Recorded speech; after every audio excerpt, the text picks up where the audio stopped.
मुंबई हे कधीच न थांबणारं शहर, पण सध्या या शहराला एका वेगळ्याच संकटानं ग्रासलंय. हे संकट नैसर्गिक नाही, ते हजारो मैल दूर असलेल्या अमेरिका आणि इराणमधील तणावामुळे निर्माण झालंय. या युद्धामुळे मुंबईकरांच्या ताटातल्या जेवणावरती परिणाम होतोय. कारण मुंबईत गेल्या 2 दिवसांपासून गॅसचा तुटवडा निर्माण झालाय. मोठ्या हॉटेल्सपासून ते गल्लीतल्या खानावळीपर्यंत सगळीकडे गॅस संपलाय असे बोर्ड दिसू लागलेत. आज आपण हे जागतिक राजकारण मुंबईच्या किचनपर्यंत कसं पोहोचलंय हे 3 मुद्द्यांमधून समजून घेणार आहोत. नमस्कार, मी मोरेश्वर आणि तुम्ही पाहताय लोकमत मुंबई.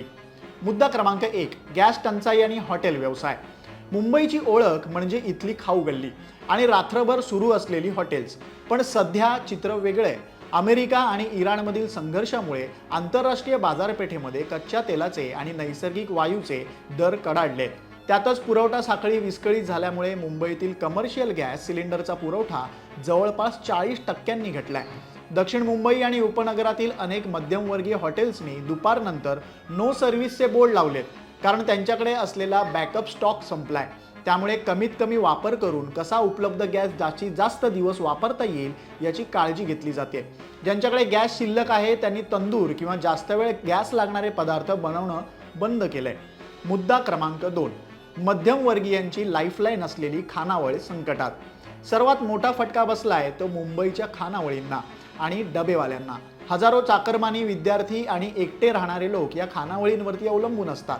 बहुतांश खानावळींमध्ये घरगुती गॅसच वापरला जातो, पण तो जर संपला तर नव्या गॅसचं बुकिंग मिळेल की नाही, बुकिंग मिळालं तरी सिलेंडर वेळेत येईल का याची चिंता सतावत असल्यानं अनेक खानावळ मालकांनी खानावळीच बंद करण्याचा निर्णय घेतलाय.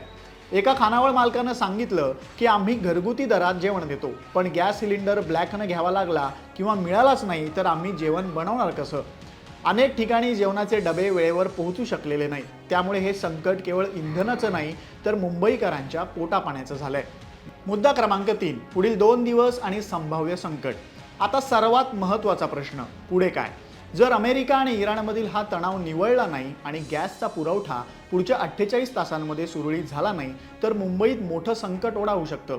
आता ही शक्यता वर्तवण्यामागे भीती निर्माण करण्याचा कोणताच उद्देश नाही, परंतु गॅसच्या टंचाईमुळे जेवणाच्या थाळीचे दर 20 ते 30% तर वाढतीलच, पण हॉटेल्स आणि खानावळी 3 ते 4 दिवस बंद राहिल्या तर त्याचा परिणाम भाजीपाला पुरवठा आणि दुग्ध व्यवसायावरती होईल.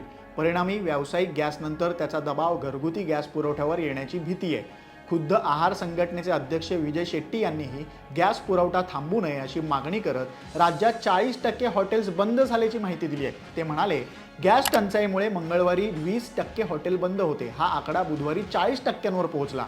मुंबई महानगरात भोजनासाठी अनेक जण या हॉटेल्सवरती अवलंबून आहेत. या व्यवसायात जवळपास 1,60,00,000 लोक अवलंबून आहेत.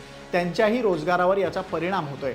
सरकारनं 10% सप्लाय कमी करावा, मात्र गॅस पुरवठा पूर्णपणे बंद करू नये अशी मागणी त्यांनी केली आहे. तसंच ही परिस्थिती कायम राहिली तर येत्या 2 दिवसात परिस्थिती अत्यंत गंभीर होण्याची भीती व्यक्त केली आहे. जागतिक घडामोडी आपल्या घरापर्यंत कशा पोहोचतात याचं हे जिवंत उदाहरण म्हणता येईल.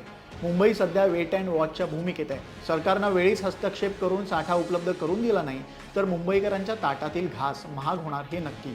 तुम्हाला या गॅस टंचाईचा फटका बसलाय का? तुमच्या भागातील हॉटेल सुरू आहेत का? आम्हाला कमेंट्स बॉक्समध्ये नक्की सांगा. आणि मुंबईशी निगडीत बातम्या अपडेटसाठी लोकमत मुंबईचं यूट्यूब चॅनल सबस्क्राईब करा. फेसबुक, इन्स्टा पेज फॉलो करा. धन्यवाद.